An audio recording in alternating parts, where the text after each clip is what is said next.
Mi nombre es Carlos Ernesto Mujica Lechuga y me dicen Lin, mi alias, por decirlo de esa manera.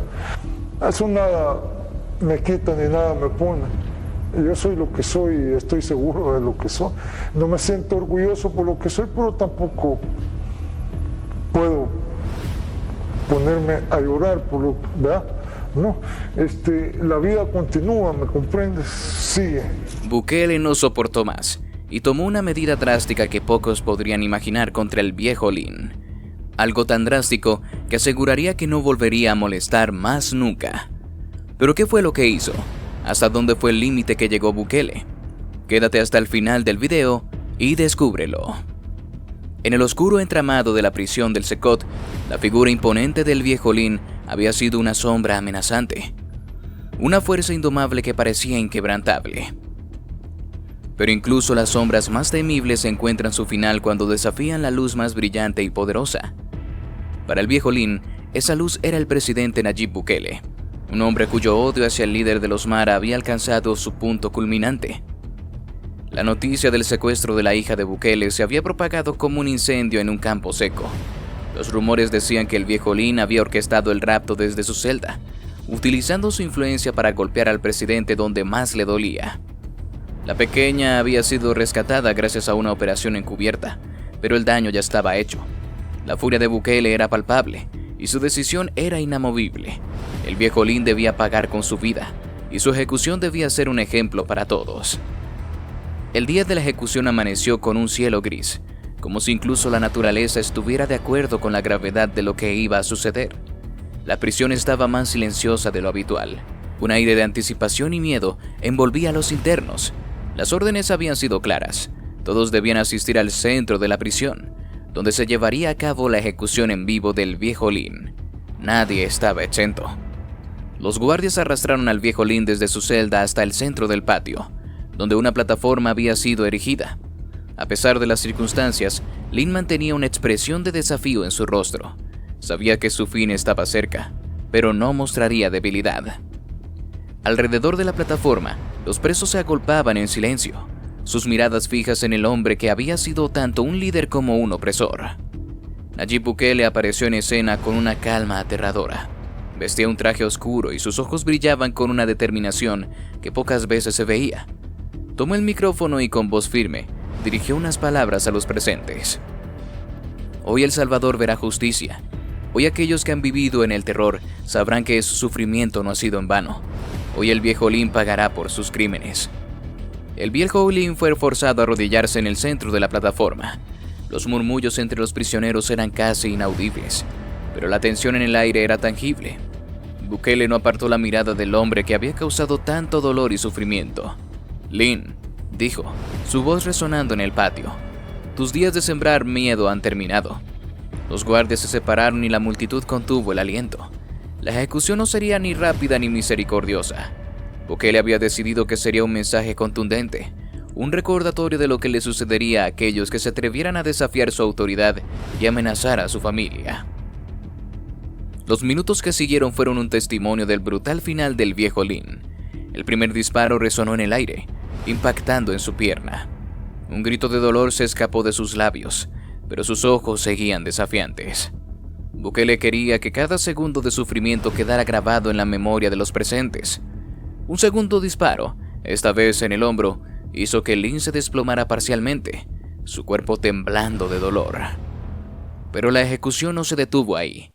Bukele se acercó mirando al hombre caído, con una mezcla de desprecio y triunfo. «Esto es por mi hija», dijo antes de asestar el golpe final. Un disparo directo al corazón que silenciaba al viejo Lin para siempre. El silencio que siguió fue sepulcral. Los prisioneros miraban con una mezcla de horror y alivio. El tirano que había dominado sus vidas estaba muerto, pero el costo había sido altísimo. Nayib Bukele se giró hacia ellos, su voz una vez más llenando el espacio. Que esto sea una lección. Nadie está por encima de la ley. Nadie está por encima del Salvador. El cuerpo del viejo Lin fue retirado y los prisioneros fueron escoltados de regreso a sus celdas. La noticia de la ejecución se propagó rápidamente fuera de los muros del Secot y la reacción fue mixta. Algunos celebraron la decisión de Bukele, viéndolo como un acto de justicia largamente esperada. Otros criticaron la brutalidad del evento, argumentando que la justicia no debía ser confundida con la venganza. Por cierto, si te está gustando el video, te invitamos a que nos regales tu me gusta y active la campanita de notificaciones para que no te pierdas ninguno de nuestros videos. Continuamos. Los días posteriores a la ejecución del viejo Lin. La ejecución del viejo Lin había dejado una huella indeleble en el Secot. Sin embargo, lo que vino después de su muerte fue un verdadero descenso al infierno para los prisioneros. Nayib Bukele, decidido a erradicar cualquier rastro de la influencia de Lin y enviar un mensaje contundente a todos los delincuentes del país, implementó medidas más duras que nunca. La prisión se transformó en un lugar de sufrimiento y desesperación, donde la esperanza se desvanecía bajo el peso de la represión. En los días posteriores a la ejecución, las condiciones en el Secot se volvieron insoportables. Las celdas, ya de por sí estrechas y lúgubres, parecían aún más opresivas. Los prisioneros apenas tenían espacio para moverse, y el hedor de la sobrepoblación y la falta de higiene se hacía insoportable. Los guardias, ahora con órdenes de no mostrar ninguna piedad, patrullaban los pasillos con una vigilancia inquebrantable. Las luces de la prisión se mantenían encendidas las 24 horas del día, privando a los prisioneros de cualquier posibilidad de descanso adecuado. El constante zumbido de los fluorescentes se convertía en una rotura auditiva que minaba la moral de los reclusos. Además, los horarios de las comidas se volvieron impredecibles y las raciones se redujeron drásticamente, dejando a los internos hambrientos y debilitados. Uno de los primeros cambios notables fue la instauración de la hora de la disciplina.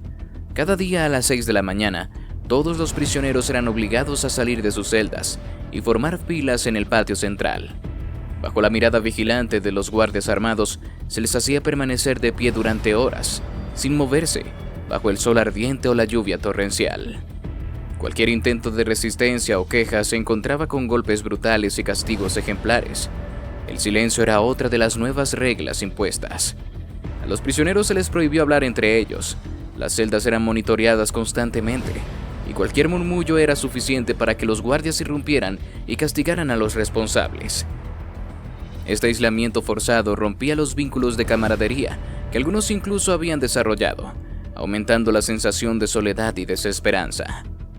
Los intentos de sublevación, pequeños actos de rebeldía que antes eran comunes, fueron aplastados con una brutalidad implacable. Un grupo de prisioneros que intentó organizar una protesta silenciosa fue arrastrado fuera de sus celdas en medio de la noche. Los gritos de dolor resonaron por los pasillos mientras eran torturados y luego confinados en celdas de aislamiento, sin contacto con el exterior. Pero quizás la medida más despiadada fue la instauración de la Cámara del Castigo. Este cuarto oscuro, ubicado en las profundidades del Secot, se convirtió en el destino final para aquellos que osaban desafiar las reglas. Los prisioneros que eran llevados allí no sabían cuándo o si saldrían. La oscuridad completa, combinada con la privación sensorial y el aislamiento total, llevaba a los internos al borde de la locura. Entre los prisioneros, el miedo se convirtió en una constante. La incertidumbre sobre quién sería el próximo en ser llevado a la Cámara del Castigo o a la hora de la disciplina los mantenía en un estado de tensión perpetua. La desesperación se reflejaba en sus rostros, y las esperanzas de una vida mejor se desvanecían rápidamente. Bukele, por su parte, mantenía un control férreo sobre la prisión. Sus visitas esporádicas al Secot eran vistas como un terror por los prisioneros, y con respeto y lealtad por los guardias. Para Bukele esta era una guerra que no podía permitirse perder. Había demostrado su poder con la ejecución del viejo Lin, y ahora debía asegurar que su dominio fuera absoluto e incuestionable.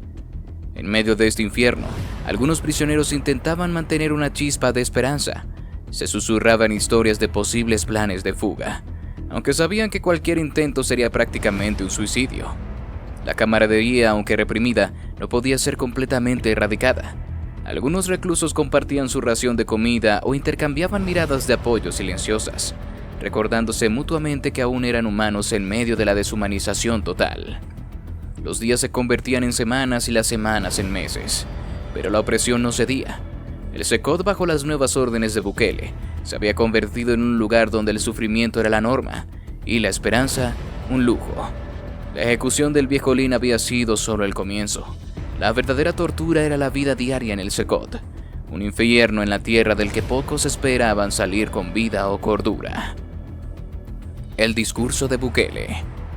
En la noche del 10 de julio, Bukele apareció en la televisión con su presencia habitual de traje oscuro y mirada firme. El escenario estaba preparado con una sobriedad que reflejaba la gravedad del momento. Frente a él, un micrófono capturaba cada palabra con una claridad que resonaba en los hogares de millones de salvadoreños. Buenas noches, pueblo salvadoreño, comenzó Bukele, su voz firme y clara. Hoy me dirijo a ustedes en un momento crucial para nuestra nación. En los últimos días hemos visto una avalancha de críticas y condenas provenientes de diversos rincones del mundo. Se nos acusa de brutalidad, de violar derechos humanos y de actuar con una dureza desmedida. A esos críticos les digo, no entienden nuestra realidad. Bukele hizo una pausa, permitiendo que sus palabras calaran hondo en su audiencia. El Salvador ha sufrido bajo el yugo de las pandillas durante demasiado tiempo. Las calles de nuestras ciudades han sido testigos de actos de violencia indescriptibles, de familias destrozadas y de una juventud atrapada en un ciclo de crimen y desesperanza. Los Maras Salvatrucha y otras pandillas han sido una plaga que han infectado cada rincón de nuestro país. El presidente miró directamente a la cámara, su expresión dura y resuelta. La ejecución del viejo Lin fue una decisión difícil pero necesaria. Era un símbolo del terror que estas pandillas han infligido en nuestra gente. No podíamos permitir que su legado de violencia continuara. Y sí, hemos tomado medidas drásticas en el SECOT, pero lo hemos hecho para enviar un mensaje claro. En El Salvador no hay lugar para los pandilleros. Quiero ser absolutamente claro, continuó Bukele. No me detendré hasta que hayamos erradicado completamente las pandillas de nuestra nación. Esta es una guerra por la supervivencia de nuestro pueblo y por el futuro de nuestras generaciones. Las críticas no me harán retroceder, al contrario, me fortalecen en mi determinación. La infancia de Lin fue un torbellino de tragedias y desamparo que lo empujaron hacia un camino oscuro y solitario. Nacido en una zona rural empobrecida de El Salvador, Lin fue el tercero de 5 hermanos en una familia donde el hambre y la violencia eran constantes compañeros. Su padre, un alcohólico violento, maltrataba a su madre y a sus hijos, dejándolos física y emocionalmente marcados. Desde temprana edad, Lin aprendió que la violencia y la agresión eran formas aceptables de lidiar con el mundo. Su infancia estuvo marcada por la falta de afecto y la constante sensación de peligro. A menudo tenía que buscar comida en la basura o robar para alimentar a su familia.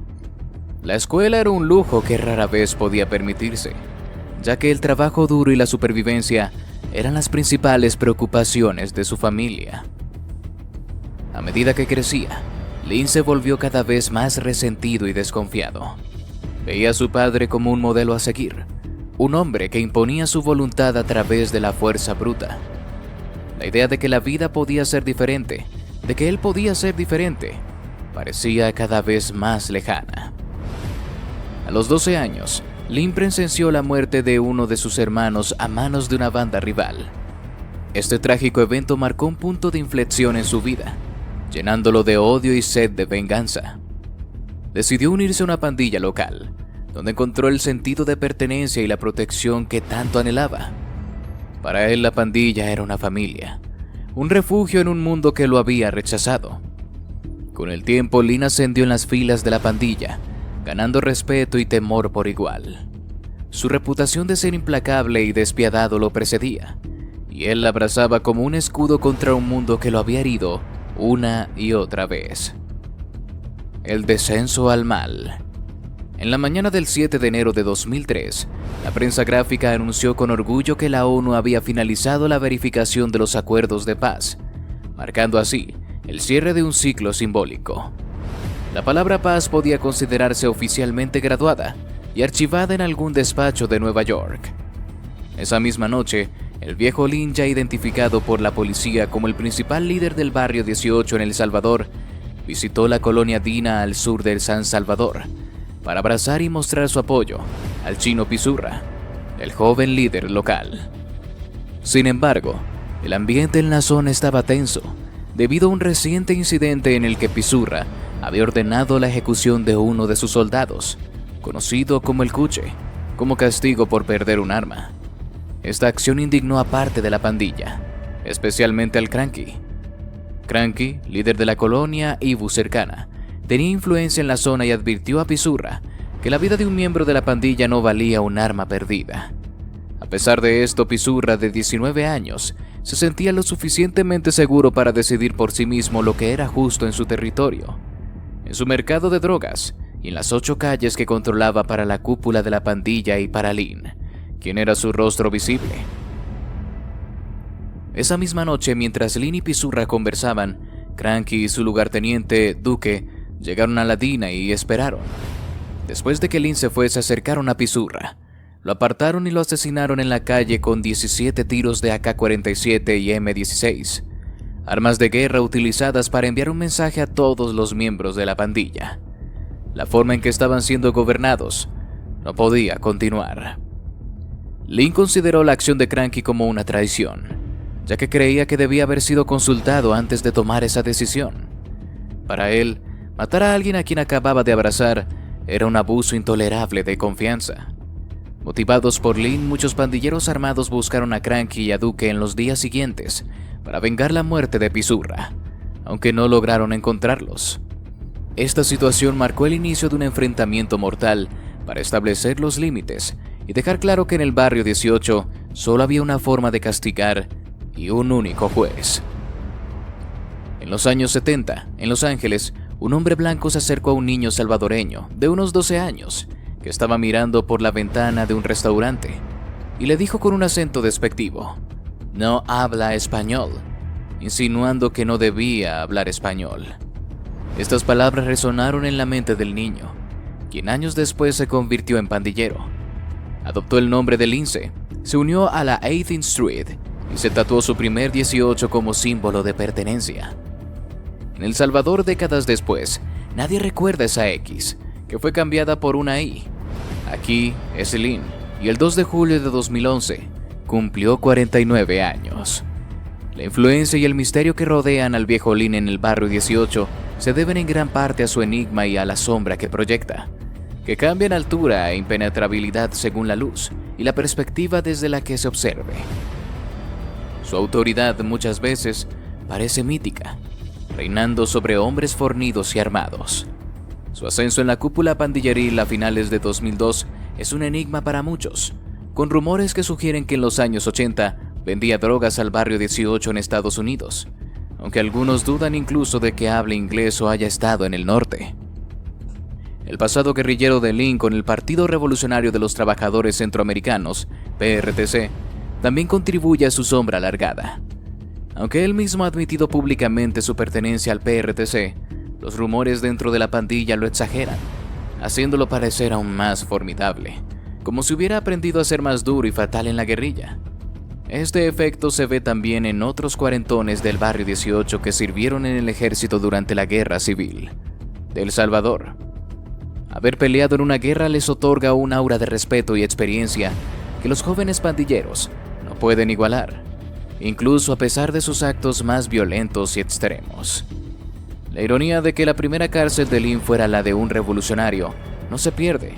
Capturado a los 18 años en una emboscada en Sonsonate en febrero de 1981, fue encarcelado en el penal de Sonsonate y luego en cárceles clandestinas antes de ser trasladado a La Esperanza en Mariona, donde ocupó una celda reservada para presos políticos, aunque se le capturó junto a líderes guerrilleros como Arlen Siuguozapa y Celia Margarita Alfaro, quienes aún reciben homenajes del PRTC.